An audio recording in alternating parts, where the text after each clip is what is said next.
তার মানে তুমি আমার মেয়েকে ভালোবাসো তাই তো? হ্যাঁ, আপনি ঠিকই ধরেছেন, আমি সেই আশিক যে আপনার মেয়েকে ভালোবাসে। বললি তুমি যে আমার মেয়েকে বিয়ে করবে, তুমি কি করো? কি আবার করব, সব থেকে সকালবেলায় আমি পেপার বিলি করি, তারপরে আমি টোটো চালাই। হ্যাঁ, টোটো চালাও। দেখো আমার মেয়েকে আমি সারা জীবন গরিবের মধ্যে রাখতে পারবো না। আরে শ্বশুর মশাই, ওই জন্যই তো আপনার মেয়েকে আমি নিতে এসেছি।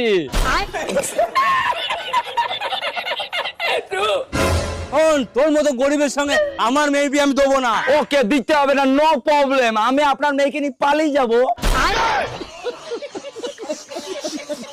এই রে 2 লাখ টাকা, আর আমার মেয়ের জীবন থেকে দূর চলে যা। কি ভেবেছেন আপনি এই টাকা দিয়ে, এই সামান্য টাকা দিয়ে আপনি আমার ভালোবাসা কিনে নেবেন? আরে বাবা, ওকে 2 লাখ টাকা দেওয়ার কি দরকার? তুমি আমাকে 1 লাখ টাকা দাও না, আমি ওই পাঁঠাকে ছেড়ে দিচ্ছি।